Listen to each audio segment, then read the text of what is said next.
துரந்தர் 2 த revenge அந்த படத்தோட விமர்சனம் இப்போ பார்க்கலாம். டேய், நீ தமிழ் படத்துக்கே ஒழுங்காக விமர்சனம் செய்ய மாட்ட, இதில் நீ ஹிந்தி படத்துக்கு விமர்சனம் பண்ணுறியா அப்படின்னு நீங்கள் கேட்குறது எனக்கு புரியுது.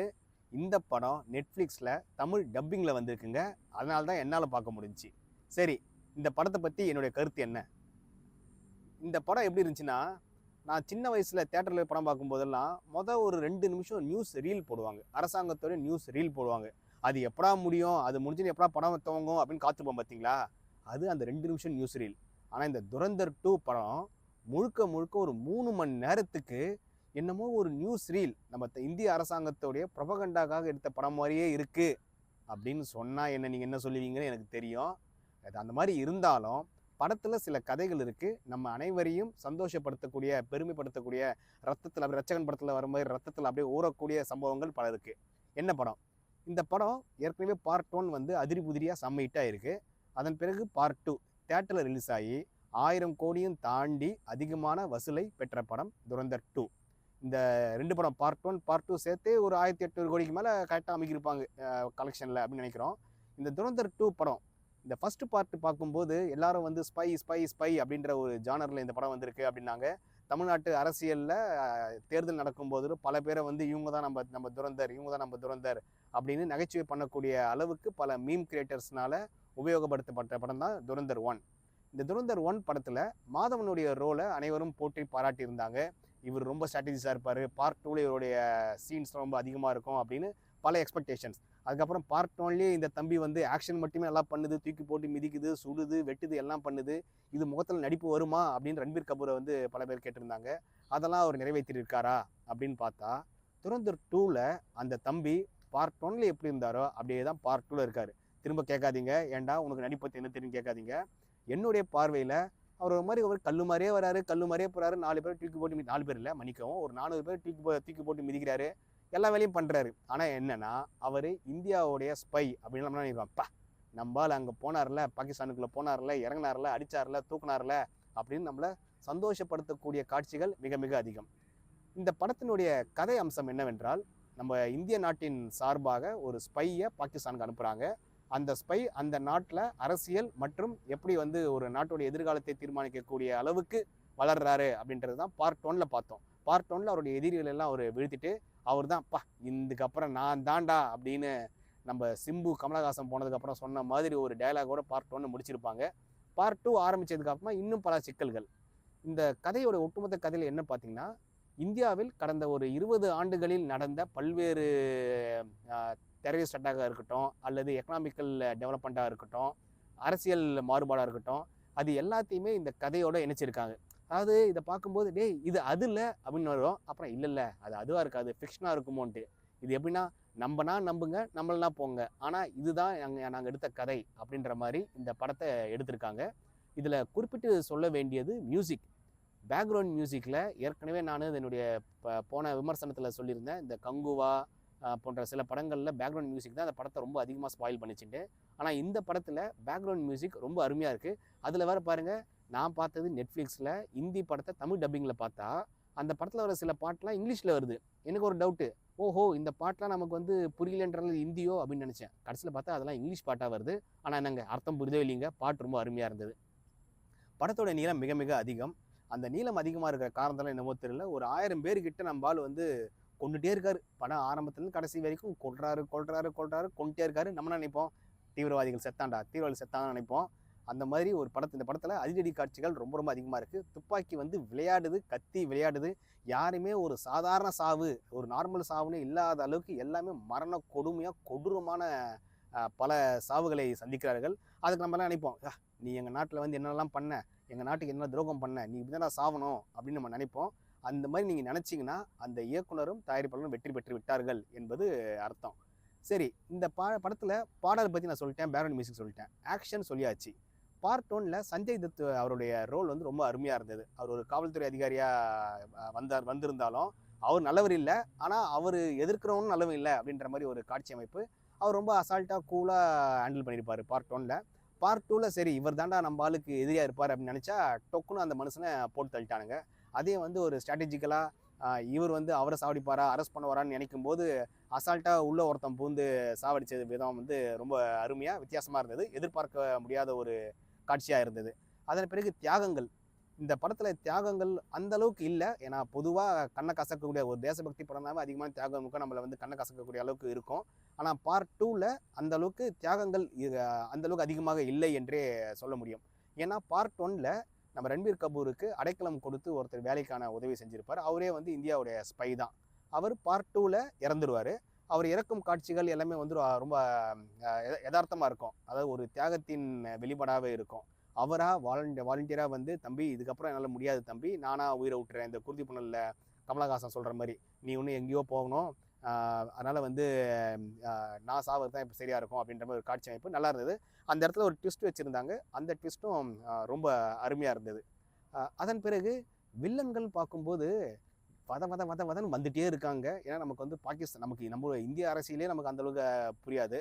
இதில் பாகிஸ்தான் அரசியல் நமக்கு எங்கே புரிய போகுது? பாகிஸ்தான் பலூக்கிஸ்தான் சொல்லிட்டு அவங்களுக்குள்ள இருக்கிற பிரச்சனைகள், அவங்களுக்குள்ள அரசியல் எதுவுமே நமக்கு அந்தளவுக்கு தெளிவாக தெரியாத சமயத்தில் யாரோ வராங்க, யாரோ போகிறாங்க, ஏதோ கொடிலாம் ஆட்டுறாங்க, கட்சி ஜெயிக்கிறாங்க அப்படின்னு ஒரு நமக்கு புரியாத ஒரு விஷயம். ஆனால் வந்து நமக்கு புரிஞ்ச மாதிரியே பார்க்க வேண்டிய ஒரு படமாக இந்த படம் இருக்குது. காரணம் என்னவென்றால் நமக்கு பாகிஸ்தானுடைய அரசியல் அமைப்புகளை பற்றியோ அல்லது அவர்களின் அரசியல் வளர்ச்சி பற்றி நமக்கு எதுவுமே தெரியாது.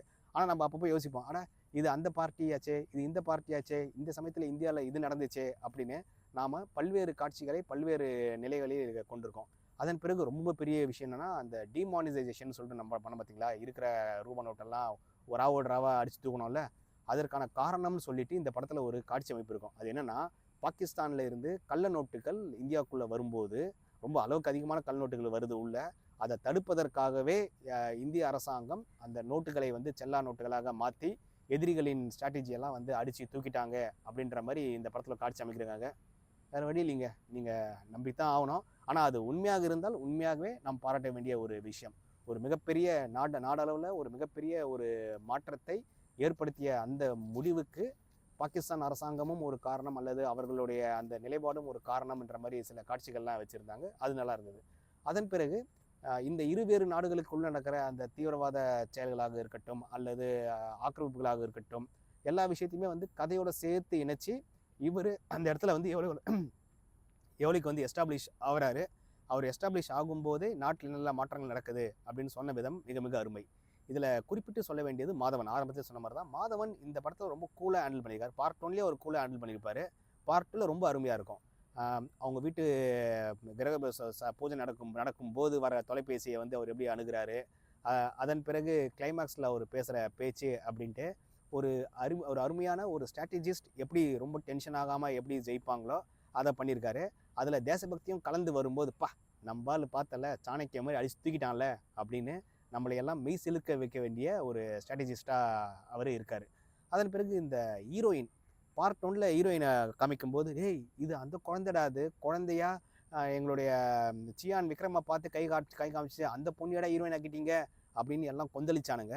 அது கொந்தளிச்சாங்களுக்கு காரணமானு தெரியல. பார்ட் 2ல் அந்த அம்மா வரதுன்னு பார்த்தோம் 4 சீன் தான் வருது, அதுவும் அழுதுகிட்டே தான் வருது.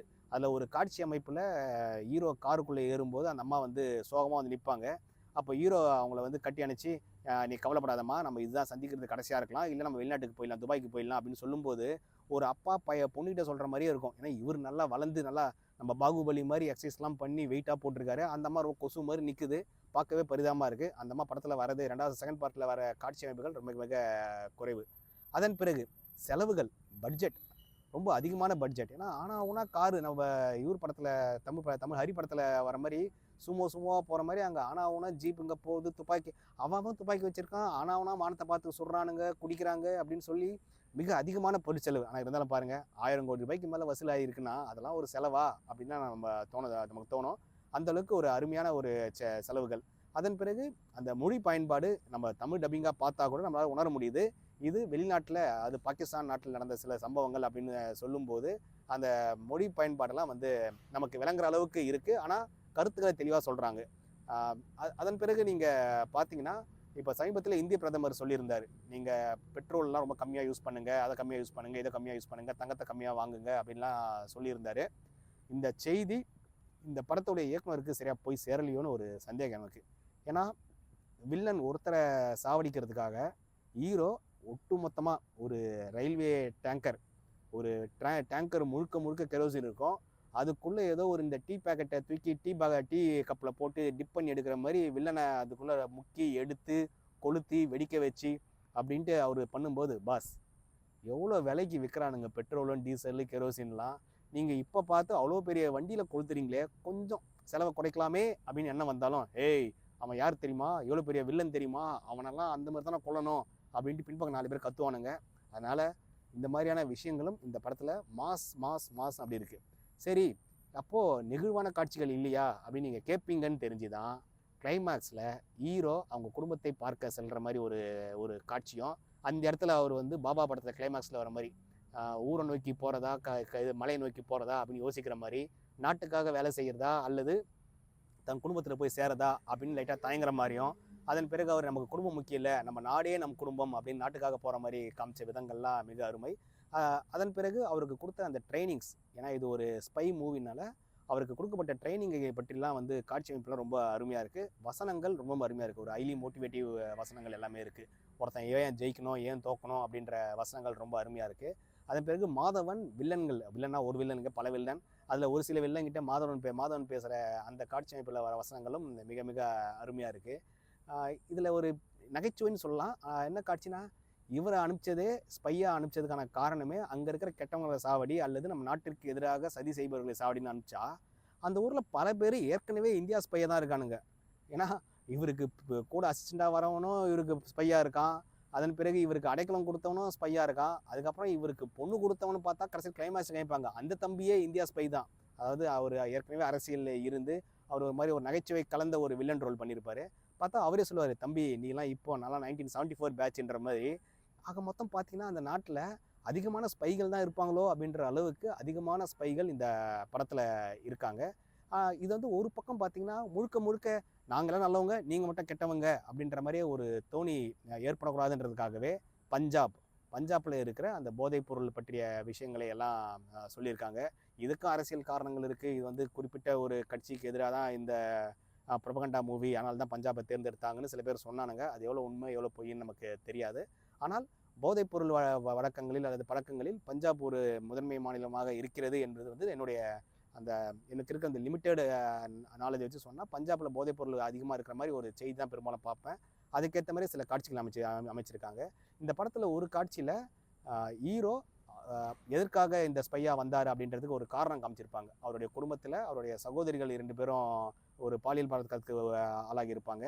அதற்கான காரணமாக இருந்த 10க்கும் மேற்பட்டவர்களை இவர் ஒத்த ஆளாக இறங்கி எல்லாரையும் கொண்டு இருப்பார். அதனால் இவரை ஒன்று எய்தர் நீ ஜெயிலில் இருந்து தூக்கு தண்டனை கைதியாக இருந்து உயிரை விடுறியா, இல்லை நாட்டுக்காக உயிரை விடுறியா அப்படின்ற ஆப்ஷன் ஏ ஆப்ஷன் பின்னு கொடுக்கும்போது சார் வந்து ஆப்ஷன் பி, நான் நாட்டுக்காக தான் அப்படின்னு சொல்லி, ஏன்னா குடும்பத்துக்காக நான் 10 பேர் சாவடித்தேன், நாட்டுக்காக ஒரு 100 பேர் சாவடிப்பேன் அப்படின்னு ஒரு மினிமம் கேரண்டி கொடுத்ததுனாலே என்னவோ அதனால தான் அவர் போனார்ன்ற மாதிரி காமிச்ச விதம் மிக மிக அருமை. சத்தம் இந்த படத்தில் நான் நெட்ஃப்ளிக்ஸில் பார்த்தால என்கிட்ட கண்ட்ரோல் இருந்தது, சவுண்டு வைக்கலாம் சவுண்டை குறைக்கலாம் இருந்தது. ஆனால் சத்தத்தை பொறுத்த வரைக்கும் ரொம்ப அருமையாக கையாண்டிருக்காங்க. பேக்ரவுண்ட் மியூசிக்லாம் வந்து தெறிக்க விடுது. ஏன்னா ஒரு ஜீப் போகும்போது அந்த சேஸ், அந்த மைண்ட் செட்டை வந்து ஒரு தேட்டர் எக்ஸ்பீரியன்ஸை நமக்கு வீட்டிலேயே கொண்டு வரது தான் அது காரணம். அந்த மியூசிக்கும் கேமராவும் தான் ரொம்ப அருமையாக இருந்தது. இந்த துரந்தர் 2ஓட முடிஞ்சு போச்சா, துரந்தர் 3 வருமா? ஏன்னா ஏற்கனவே கலாவில் வந்து 1000 கோடிக்கு மேலே கட்டியாச்சு. இன்னும் ஒன்று சும்மா அப்படி விட்டு 1000 கோடி வருமா வராதா அப்படின்னு பார்க்கலான்றதுக்கான தெரியல. துரந்தர் 3க்கும் ஒரு சின்ன ஒரு மெல்லிசாக நாங்கள் அப்படி சொல்ல பாஸ், ஆனால் நாங்கள் எடுத்தாலும் எடுப்போம் பாஸ் அப்படின்ற மாதிரி ஒரு காட்சி அமைப்பு வச்சுருந்தாங்க. அதுவும் மிக அருமை. மொத்தத்தில் துரந்தர் 2 ரிவெஞ்ச் இந்த படம் கண்டிப்பாக தேசபக்தி உள்ள அனைவருக்கும் கண்டிப்பாக பிடிக்கும். தேசபக்தியில் வந்து எனக்கு கன்ஃபார்மாக தெரியலிங்க, எனக்கு முழுக்க தேசபக்தி இருக்கான்னு தெரியலிங்க, ஆனால் ஐ லவ் மை கண்ட்ரி அப்படின்னு நினச்சிங்கன்னா உங்களுக்கும் பிடிக்கும். சார் எனக்கு வயலன்ஸ்லாம் பிடிக்காது சார் அப்படின்னு நினச்சிங்கன்னா சத்தியமாக இந்த படத்தில் ஒரு 2 நிமிஷம் நீங்கள் பார்க்காதீங்க. ஏன்னா 2 நிமிஷத்துக்கு ஒரு தடவை ரத்தம் வந்து தெரிச்சிட்டே இருக்குது. மொத்தத்தில் இந்த படம் அனைவருக்கும் இந்த பாகுபலி அளவுக்கு இல்லை ஒரு பெரிய மாசான ஒரு படமாக எதிர்பார்த்தீங்கன்னா இது மாசான படம் தான். ஆனால் வயலன்ஸ் நிறைஞ்ச மாசான படம். இதை நீங்கள் குடும்பத்தோடு பார்க்காதீங்க. உங்கள் குழந்தைகளுக்கே தேசபக்தி ஊட்டணும்னு நினச்சினா கூட அளவுக்கு அதிகமாக ஊட்டாதீங்க. ஏன்னா அதை பார்க்கக்கூடிய வயசு அவங்களுக்கு தேவைப்படும். ஏன்னா அந்த அளவுக்கு வன்முறை காட்சிகளும் துப்பாக்கி, கத்தி, கோடாலி, வெடிகுண்டு, கெரோசினு எல்லாத்தையும் உபயோகப்படுத்தியிருக்காங்க. அதனால் அளவாக பாருங்கள். ஆனால் ஒவ்வொரு நாட்டையும் உங்கள் நாட்டை நீங்கள் விரும்பி மகிழ்ந்து நாட்டிற்காக தியாகம் செய்யும் தயாராக இருங்கள். அனைவருக்கும் வாழ்த்துக்கள். நன்றி.